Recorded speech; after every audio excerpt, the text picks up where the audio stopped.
Good morning, Namaskar. Dr. Anisha, President FICCI, Sri M.V. Rao, Chairman IBA, Sri Sunil Mehta, CEO IBA, Chief Executive IBA, Ms. Jyoti Vij, DG FICCI, Sri Ruchin Goyal from BCG, members of FICCI, IBA, distinguished guests, members of the media, ladies and gentlemen.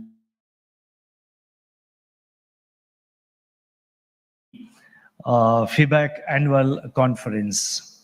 This conference is special as it brings together industry players, financial sector players, regulators on a single platform to discuss vital issues of contemporary relevance.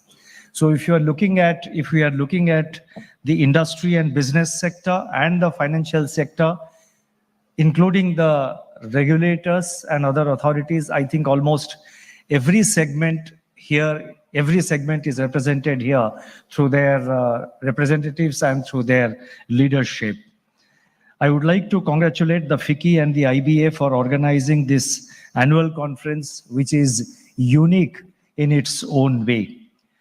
The Indian economy is now at a critical juncture. Massive changes are taking shape in various economic sectors and markets, and the country is geared for orbital shifts. Our nation's journey towards becoming an advanced economy is drawing strength from a unique blend of factors, and these factors would include a young and a dynamic population, a resilient and diverse economy, robust democracy, and a rich tradition of entrepreneurship and innovation.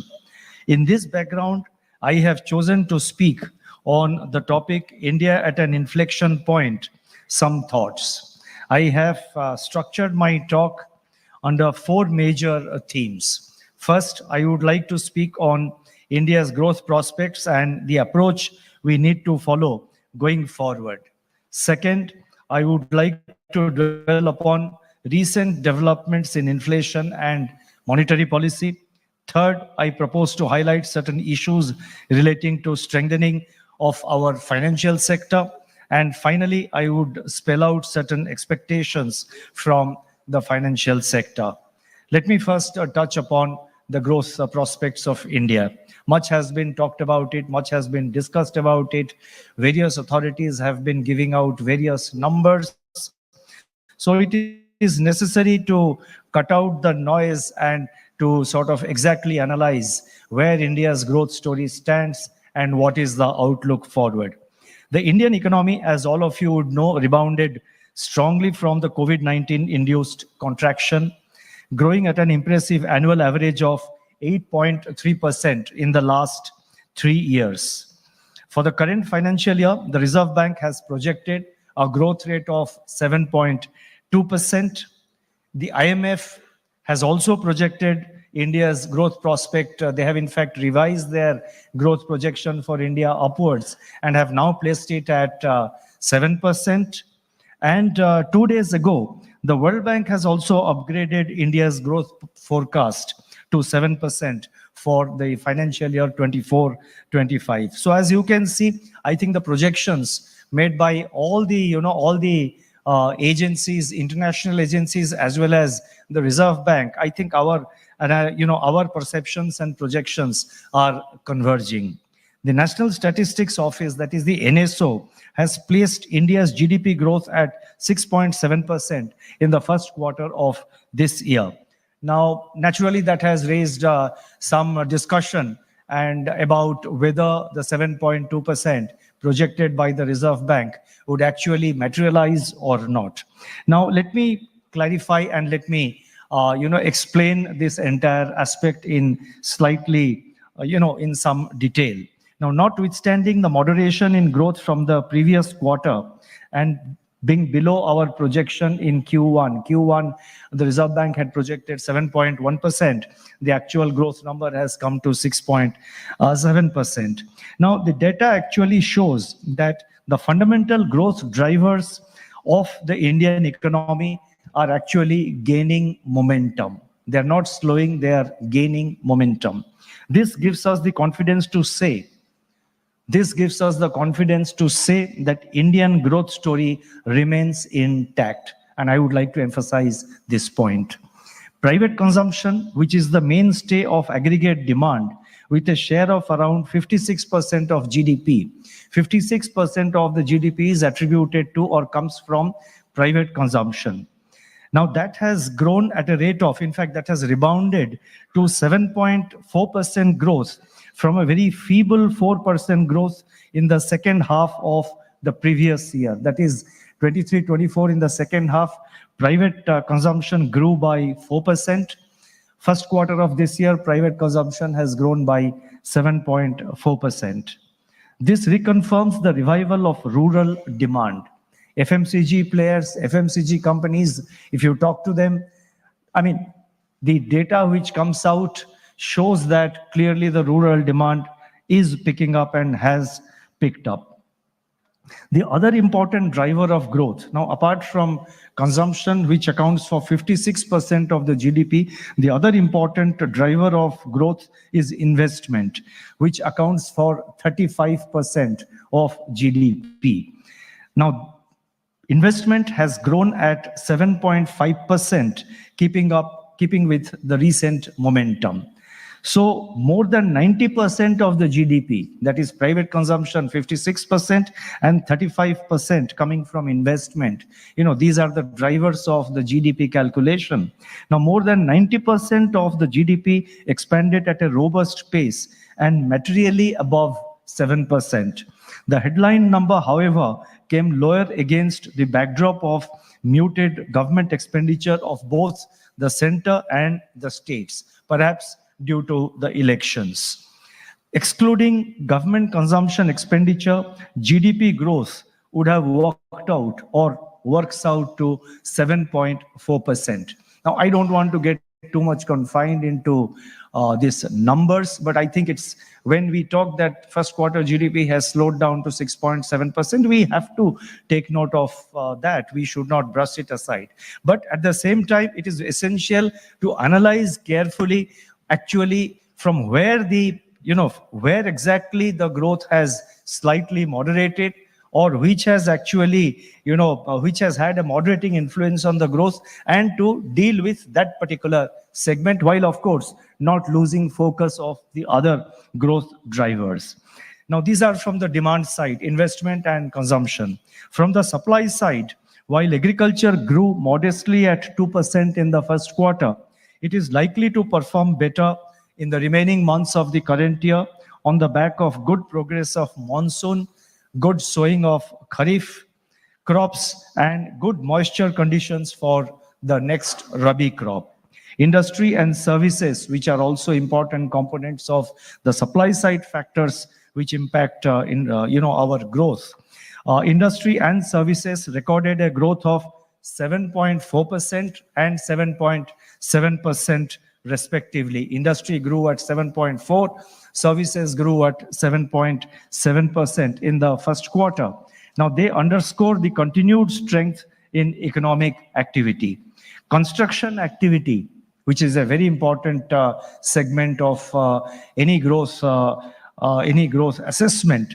Construction activity remained robust, growing at 10.5%. Now, according to the Reserve Bank's latest data, bank credit to agriculture and allied activities remained robust and increased by 18.1% year-on-year.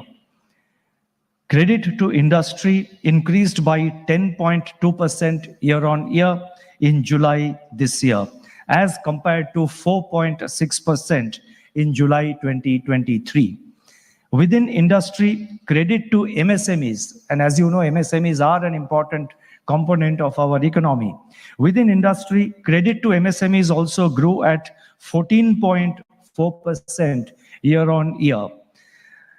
Bank credit to industries such as chemicals, chemical products, food processing, petroleum, coal products, and nuclear fuels and infrastructure has been quite strong till July 24.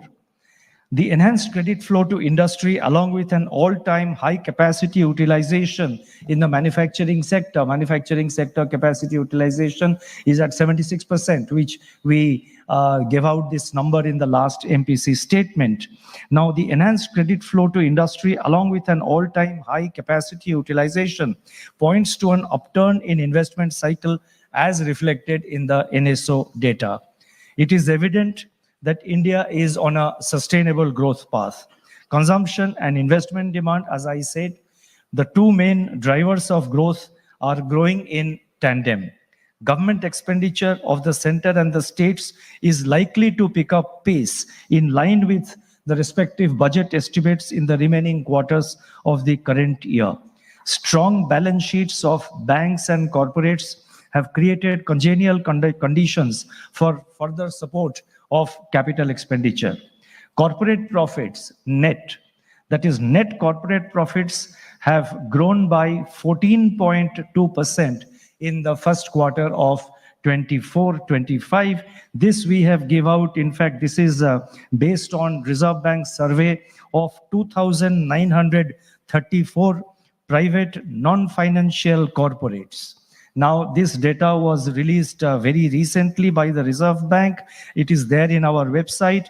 I have given a reference to this in the footnote of my address, and this particular address will be uploaded in the Reserve Bank website, so you can have a look at it. So therefore, Reserve Bank survey of 2,934 listed private non-financial corporates have shown that their net profit in the first quarter have grown by 14.2%.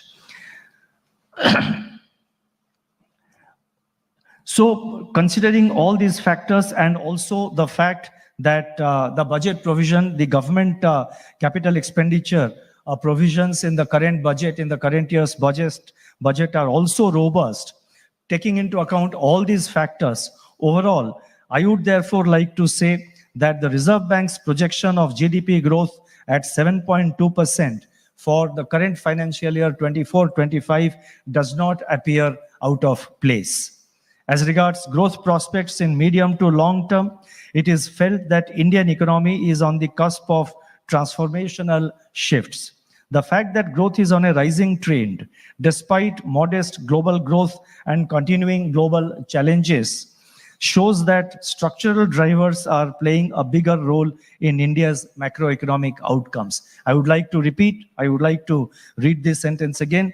All these things show that structural drivers are playing a bigger role in India's macroeconomic outcomes.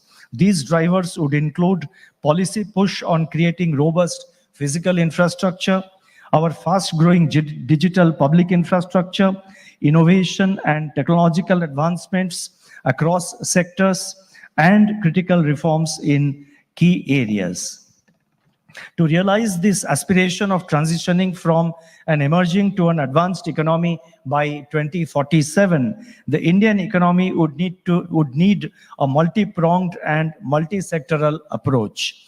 Our focus should be on employing all engines of growth from both supply and demand sides. The supply side focus must encompass agriculture, industry, and services. We should be mindful of the fact that agriculture possesses huge potential in India, and agricultural activities in horticulture, edible oil, dairy, poultry, food processing, etc. could indeed be the focus areas. And these are areas which have the potential to create additional employment in large numbers. Our approach should be to enhance productivity as well as quality of our produce so that we gain a significant share in world exports while meeting our domestic requirements. The potential contribution of manufacturing will be pivotal to generate additional employment. Initiatives such as Make in India, Startup India, One District, One Product, and Production Linked Incentive, that is PLI scheme, among others, are helping the manufacturing sector gain competitiveness and grow faster. The MSME sector in particular holds a lot of promise to step up growth and employment opportunities. Overall, the manufacturing sector must take the lead in niche areas to compete globally. The services sector, which has remained the mainstay of growth over the last several decades, must explore new vistas of opportunities with focus on higher value-added services. In addition, requisite focus on research and development, that is R&D, is also vital for productivity and competitiveness. Together with government initiatives, including the announcement and the setting up of R&D fund, the private sector may also be an active partner in this field. As I stated earlier, key demand drivers like consumption and investment and exports of goods and services will have to move in tandem. Higher domestic consumption would help to insulate our economy from the vagaries of external uncertainties. Investment remains critical for sustainable growth of the economy, and given the current confluence of favorable factors, it is time for the private corporate sector to also come forward in a big way. There are signs of private sector investment happening in a number of sectors, as I listed out, but I think the scope can be more, and it is for the private sector players to really take their own call. I'm no one to give advice on this issue, but from a regulator's perspective, and from the perspective of where our economy stands, from the perspective of the opportunities that lie ahead, from the perspective of the outlook that we have ahead of us, I think it is time also for the private sector to ponder, to consider, and step up their investment in their respective businesses.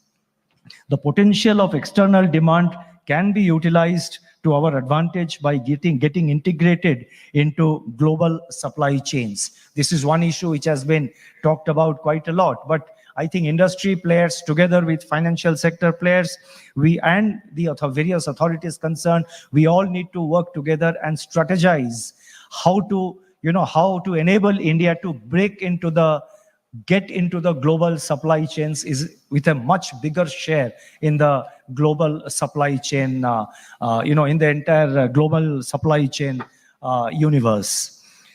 A holistic approach to nurture and accelerate broad-based growth of the economy would also necessitate preservation of the gains of past reforms and accelerating India's reform journey with more reforms. I repeat, a holistic approach to nurture and accelerate a broad-based growth of the economy would also necessitate preservation of gains of past reforms and accelerating India's reform journey with more reforms.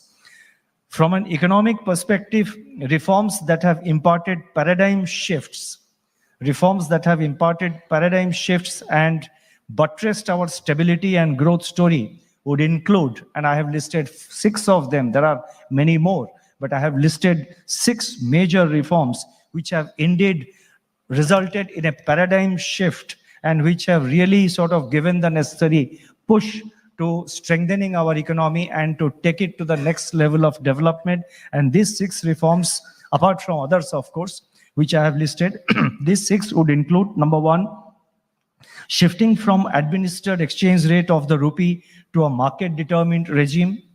Number 2, stoppage of automatic monetization of budget deficit financing by the Reserve Bank.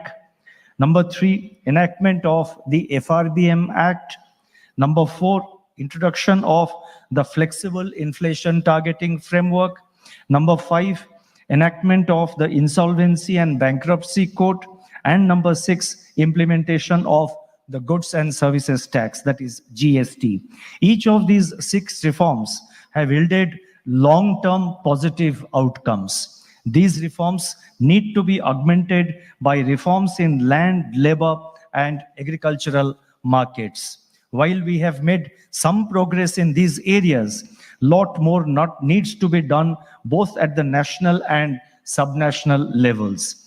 Improvements in ease of doing business, especially at local levels, will go a long way in boosting our competitiveness. Now, after highlighting on these growth aspects and the growth story, the second area which I would like to highlight is on inflation and monetary policy. In early 2022, The flare-up in food, commodity, and energy prices following the outbreak of the war in Ukraine led to a sharp increase in inflation. This was further compounded by a series of adverse domestic shocks. The decisive steps taken by the Reserve Bank, together with the supply-side measures from the government and the cooling of international commodity prices, have led to a downward shift in inflation from early 23-24, that is from the early part of the financial year 23-24. Nevertheless, the pace of disinflation is frequently interrupted by volatile and elevated food inflation. It is the headline inflation that matters. It is the headline inflation, with food inflation having a weight of 46% in the headline inflation, which the people understand. With the monsoon progressing well and the healthy Kharif sowing raising prospects of better harvest, there is greater optimism now that food inflation outlook could become more favorable during the course of the year. However, I must add and emphasize that we have to remain watchful of how the forces impacting inflation play out. The balance between inflation and growth is now well poised. The balance between inflation and growth is well poised. You know, our monetary policy, the legal framework which the enactment in the Reserve Bank of India Act has mandated the Reserve Bank to achieve, is to maintain price stability, which is defined in terms of maintaining inflation at 4% with a tolerance band of 2% on either side. That is, it should remain between 2 to 6%, but the target is 4%. So the mandate given to the Reserve Bank under the Reserve Bank of India Act is to maintain price stability defined in terms of 4% target plus minus 2%, while keeping in mind the requirements of growth, while keeping in mind the objective of growth. So from that perspective, I would like to say that our analysis shows that at the current juncture, and also based on our outlook, the balance between inflation and growth is well poised. We must successfully navigate the last mile of disinflation and preserve the credibility of flexible inflation targeting framework, which is a major structural reform. The best contribution that monetary policy can make for sustainable growth is to maintain price stability. I would now like to turn to the third component of what I wanted to say, that relates to financial sector, strengthening the foundations for the future. India's financial sector has repeatedly demonstrated its ability to overcome challenges and crises. As a regulator, we have done our best during successive global shocks which the Indian economy faced, along with so many other countries. And I must mention here that it was ultimately the joint effort, it was ultimately the cooperation between the Reserve Bank as a regulator and the financial sector players like the banks, the NBFCs, and other financial sector players. It is this active cooperation and it is this open door communication between us during these periods of successive shocks which has enabled our country to be where it is today in terms of financial stability. So the financial sector has repeatedly demonstrated its ability to overcome the challenges and the successive shocks from various global factors. The financial sector showed remarkable resilience during the COVID and also in the aftermath of the COVID-19 pandemic. Today, all key indicators of the financial sector demonstrate robust health. This resilience, combined with other forces, can act as critical driving forces for India's future.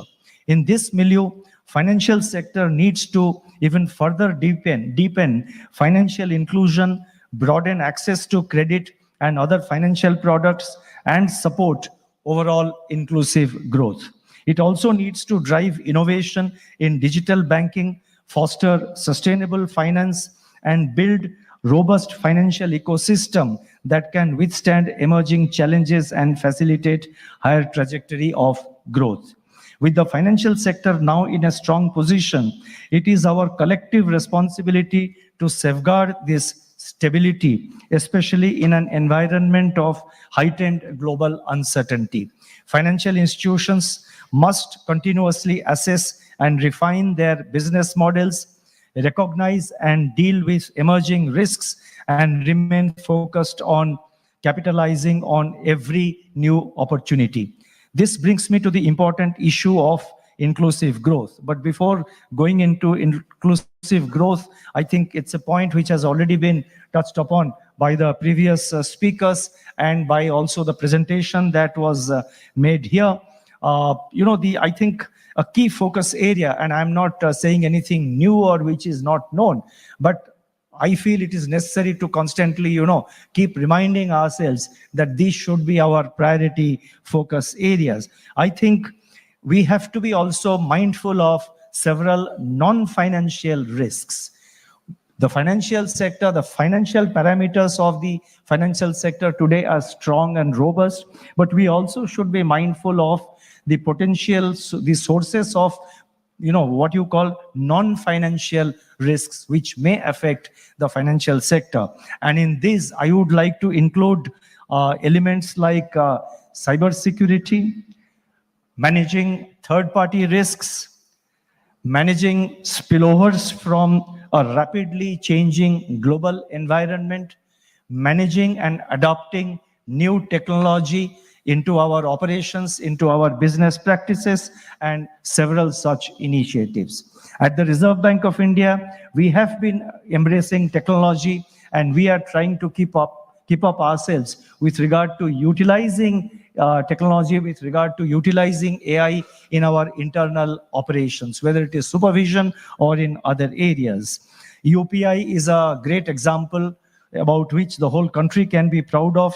As you are aware, central bank digital currency, that is CBDC, e-rupee. We are one of the, we are among the very few countries which are running pilots. I would also like to mention, we have already announced in public domain that we are setting up a cloud facility for storage of financial sector data of all financial sector players. And this is something which will be of particular benefit to the smaller entities in the financial sector, whether they are small NBFCs or they are medium-sized NBFCs or small private banks, or for that matter, the urban cooperative banks. So we are working on the cloud facility. It is work in progress. We have announced, in the last week in a conference in Bangalore, I announced on behalf of the Reserve Bank of India, the launching of the pilot for the Unified Lending Interface, ULI. And I had gone on to say that, as you know, JAM Trinity has been talked about a lot, but the new Trinity, which can really be a game changer for our progress in the years to come, will be the new Trinity of JAM, UPI, ULI. So, and as you may be aware, we have already given out an agenda for RBI at 100, where we want to see the Reserve Bank in its centenary year in 2035. So let me now turn to the issue of inclusive growth. While traditional metrics of economic growth like GDP and per capita GDP are important indicators of progress, they alone do not capture the full picture of what it means for a nation to be truly developed. India has made remarkable progress in extricating people out of poverty. A truly developed India must ensure that every citizen, regardless of their socioeconomic status, has access to financial services and has the required financial literacy. By expanding access to banking, credit, and insurance, and by harnessing the power of digital platforms, the financial sector can drive inclusive growth that extends to the most marginalized sections of our society. The priority sector lending, that is the PSL program, remains crucial in addressing credit gaps for underserved segments. Introduction of business correspondents, that is the BC model, has further enhanced financial outreach. The Financial Inclusion Index introduced by the Reserve Bank of India has improved from 53.9 in 2021 to 64.2, reflecting to 64.2 in 2024. That is the data we released on March this year, reflecting the strides made in providing access to financial services. Now, while we have provided access to financial services, there is still more to be done to improve the usage and quality of these services.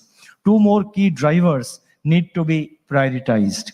Enhancing financial literacy and leveraging technology. The Reserve Bank has engaged in both self-driven and collaborative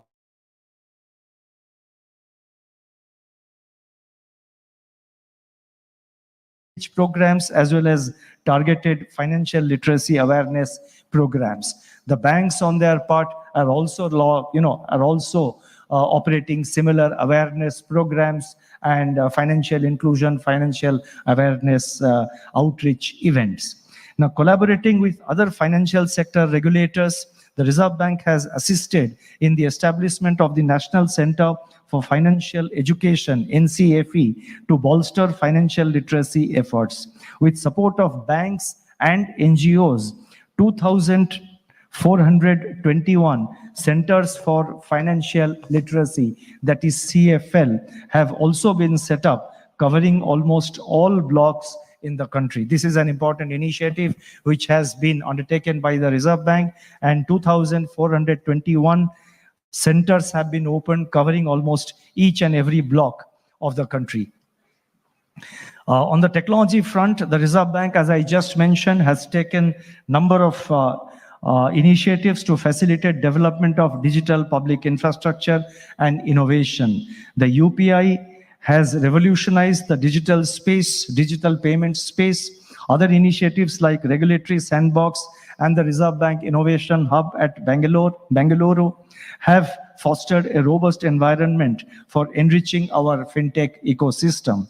The commencement of the Reserve Bank's pilot project for frictionless credit, that is end-to-end digital platform of Unified Lending Interface, ULI, as I mentioned a little while ago, is expected to revolutionize access to credit, especially for farmers and MSMEs. Now, the final aspect I would like to touch upon is expectations from the financial sector. Having spoken about safeguarding financial stability and financial inclusion, I would now like to highlight some specific areas where I believe the financial sector can contribute to India's growth aspirations. Now, I have been in all my address talking about issues of risk management, compliance, assurance functions, and the like, internal audit.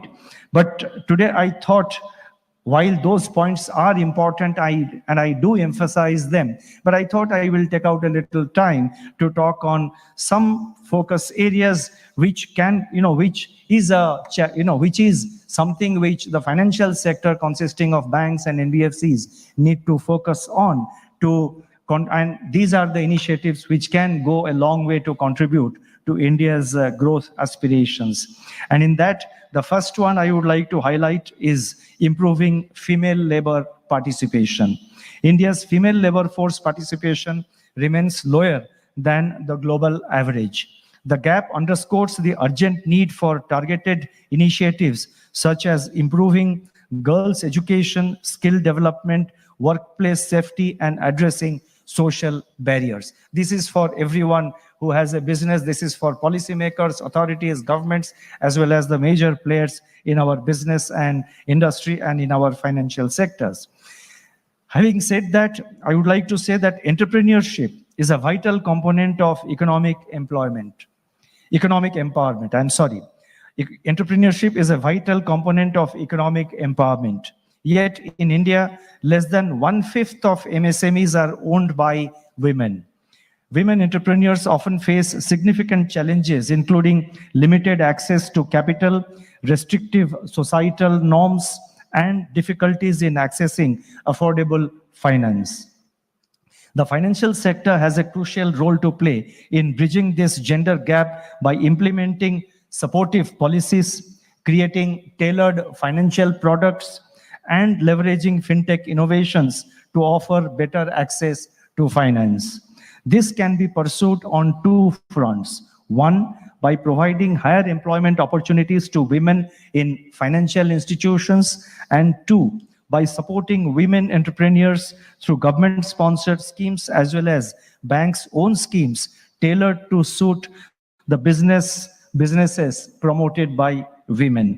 Banks could also actively explore onboarding larger number of women banking correspondents, that is BCs, and in some states they are known as bank sathis or sakhis, especially from among the SHG members. The next point, 2 points I have actually chosen to highlight are areas where the financial sector, particularly the banks and NBFCs, can contribute to our growth story. One, I said, improving female labor participation, including entrepreneurship, including encouragement and support to women entrepreneurs. I'm not saying that you do any I'm